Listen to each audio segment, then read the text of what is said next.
ಕರ್ನಾಟಕದ ಜನರೇ, ಇವತ್ತಿನ ಬೆಳಗ್ಗೆಯ ಮುನ್ಸೂಚನೆಯ ಪ್ರಕಾರ ಹವಾಮಾನ ಇಲಾಖೆಯಿಂದ ಬಂದಂತ ಮಾಹಿತಿ ನೋಡಿದ್ರೆ ಹಲವು ಜನರು ನಿಜವಾಗಿಯೂ ಶಾಕ್ ಆಗ್ತೀರಾ. ಮುಂದಿನ ಕೆಲ ಗಂಟೆಗಳಲ್ಲಿ ಕರ್ನಾಟಕದ ಹಲವು ಜಿಲ್ಲೆಗಳಲ್ಲಿ ಭಾರೀ ಮಳೆಯ ಎಚ್ಚರಿಕೆ ನೀಡಲಾಗಿದೆ. ಆದರೆ ಒಂದು ದೊಡ್ಡ ಪ್ರಶ್ನೆ, ಯಾವ ಜಿಲ್ಲೆಗಳಲ್ಲಿ ಅತಿ ಹೆಚ್ಚು ಮಳೆ ಬೀಳಲಿದೆ? ಯಾವ ಜಿಲ್ಲೆಗೆ ಯೆಲ್ಲೋ ಅಲರ್ಟ್ ಘೋಷಿಸಿದೆ? 30ರಿಂದ 40 ಕಿಲೋಮೀಟರ್ ವೇಗದಲ್ಲಿ ಬಲವಾದ ಗಾಳಿ ಬೀಸುವ ಸಾಧ್ಯತೆ ಇದೆ ಅಂತ ಯಾಕೆ ಹೇಳಲಾಗಿದೆ? ನಿಮ್ಮ ಜಿಲ್ಲೆ ಕೂಡ ಈ ಪಟ್ಟಿಯಲ್ಲಿದೆಯಾ?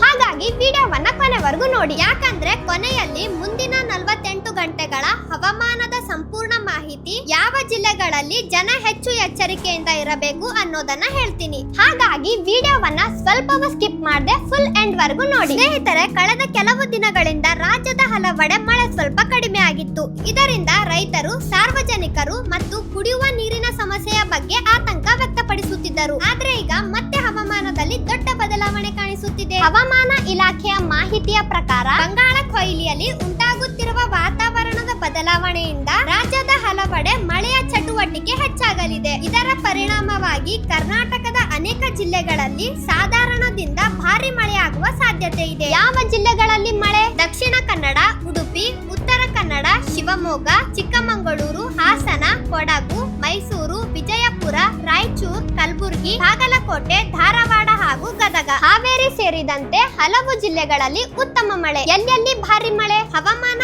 ಇಲಾಖೆಯ ಪ್ರಕಾರ ಬೆಳಗಾವಿ, ಬೀದರ್, ಧಾರವಾಡ, ಕೊಪ್ಪಳ, ವಿಜಯನಗರ, ಬಾಗಲಕೋಟೆ, ಯಾದಗಿರಿ, ರಾಯಚೂರು, ಕಲಬುರಗಿ ಸೇರಿದಂತೆ ಉತ್ತರ ಕರ್ನಾಟಕದ ಹಲವೆಡೆ ಮತ್ತು ಬೆಂಗಳೂರು ಗ್ರಾಮಾಂತರ, ಬೆಂಗಳೂರು ನಗರ, ರಾಮನಗರ, ತುಮಕೂರು, ಕೋಲಾರ, ಚಿಕ್ಕಬಳ್ಳಾಪುರ, ಮಂಡ್ಯ, ಮೈಸೂರು, ಹಾಸನ, ಕೊಡಗು, ಶಿವಮೊಗ್ಗ, ಚಿಕ್ಕಮಗಳೂರು ಜಿಲ್ಲೆಯಲ್ಲಿಯೂ ಉತ್ತಮ ಮಳೆಯಾಗುವ ಮುನ್ಸೂಚನೆ ನೀಡಲಾಗಿದೆ.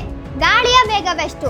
ಮಳೆಯ ಜೊತೆಗೆ 30ರಿಂದ 40 ಕಿಲೋಮೀಟರ್ ವೇಗದಲ್ಲಿ ಬಲವಾದ ಗಾಳಿ ಬೀಸುವ ಸಾಧ್ಯತೆ ಇದೆ. ಇದರಿಂದ ಮರಗಳು ಉರುಳುವುದು, ವಿದ್ಯುತ್ ವ್ಯತ್ಯಯ, ಸಂಚಾರದಲ್ಲಿ ಸಮಸ್ಯೆ, ಕೆಲವೆಡೆ ಮನೆಗಳಿಗೆ ಹಾನಿ ಉಂಟಾಗುವ ಸಾಧ್ಯತೆಯೂ ಇದೆ. ಯೆಲ್ಲೋ ಅಲರ್ಟ್ ಅಂದ್ರೆ ಏನು?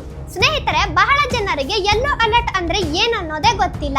ಯೆಲ್ಲೋ ಅಲರ್ಟ್ ಅಂದರೆ ಅಪಾಯ ಆಗಿದೆ ಅನ್ನೋದಷ್ಟೇ ಅಲ್ಲ, ಆದರೆ ಹವಾಮಾನ ತೀವ್ರವಾಗುವ ಸಾಧ್ಯತೆ ಇರೋದ್ರಿಂದ ಮುನ್ನೆಚ್ಚರಿಕೆ ವಹಿಸಿ ಅನ್ನೋ ಎಚ್ಚರಿಕೆ. ಅಂದರೆ ಹೊರಗೆ ಹೋಗುವವರು ಎಚ್ಚರಿಕೆಯಿಂದ ಇರಬೇಕು. ರೈತರು ತಮ್ಮ ಬೆಳೆಗಳ ಬಗ್ಗೆ ಗಮನ ಕೊಡಬೇಕು. ಮೀನುಗಾರರು ಸಮುದ್ರಕ್ಕೆ ತೆರಳುವ ಮುನ್ನ ಅಧಿಕೃತ ಮಾಹಿತಿ ಪರಿಶೀಲಿಸಬೇಕು. ರೈತರಿಗೆ ಮುಖ್ಯ ಮಾಹಿತಿ. ಈ ಮಳೆ ರೈತರಿಗೆ ಕೆಲವೊಂದು ಕಡೆ ಅನುಕೂಲವಾದರೂ ಕೆಲವೆಡೆ ಅತಿಯಾದ ಮಳೆಯಿಂದ ಬೆಳೆಗಳಿಗೆ ಹಾನಿಯಾಗುವ ಸಾಧ್ಯತೆಯೂ ಕೂಡ ಇದೆ. ಆದ್ದರಿಂದ ಹೊಲಗಳಲ್ಲಿರುವ ನೀರಿನ ಹರಿವು ಸರಿಯಾಗಿದೆ ಎಂದು ಪರಿಶೀಲಿಸಿ. ಗೊಬ್ಬರ ಅಥವಾ ಔಷಧಿ ಸಿಂಪಡಿಸುವ ಯೋಜನೆ ಇದ್ದರೆ ಹವಾಮಾನದ ವರದಿ ನೋಡಿ ಮತ್ತೆ ಮುಂದಿನ ನಿರ್ಧಾರ ತೆಗೆದುಕೊಳ್ಳಿ. ನಗರದ ಜನರು ಗಮನಿಸಿ, ಬೆಂಗಳೂರು ಸೇರಿದಂತೆ ದೊಡ್ಡ ನಗರಗಳಲ್ಲಿ ಕೂಡ ಒಂದೇ ಬಾರಿ ಭಾರಿ ಮಳೆ ಬಂದರೆ ಟ್ರಾಫಿಕ್ ಜಾಮ್, ರಸ್ತೆಗಳಲ್ಲಿ ನೀರು ನಿಲ್ಲುವುದು, ಕಡಿಮೆ ಎತ್ತರದ ಪ್ರದೇಶಗಳಲ್ಲಿ ನೀರು ತುಂಬುವುದು ಸಾಮಾನ್ಯ. ಹೀಗಾಗಿ ಅನಗತ್ಯ ಪ್ರಯಾಣವನ್ನು ಸಾಧ್ಯವಾದಷ್ಟು ತಪ್ಪಿಸುವುದು ಒಳ್ಳೆಯದು. ಮುಂದಿನ 48 ಗಂಟೆಗಳು ಹೀಗಿರಬಹುದು. ಹವಾಮಾನ ತಜ್ಞರ ಪ್ರಕಾರ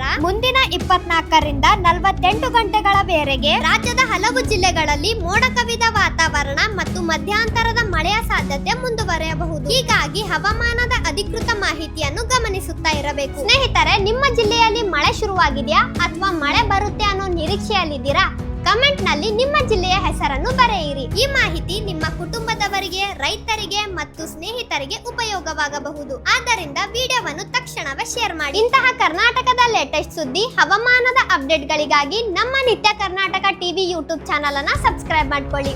ಈ ವಿಡಿಯೋ ಇಷ್ಟವಾದ್ರೆ ಲೈಕ್ ಮಾಡಿ, ಶೇರ್ ಮಾಡಿ, ಕಮೆಂಟ್ ಮಾಡಿ. ಧನ್ಯವಾದಗಳು. ಮತ್ತೆ ಮುಂದಿನ ವಿಡಿಯೋದಲ್ಲಿ ಭೇಟಿಯಾಗೋಣ.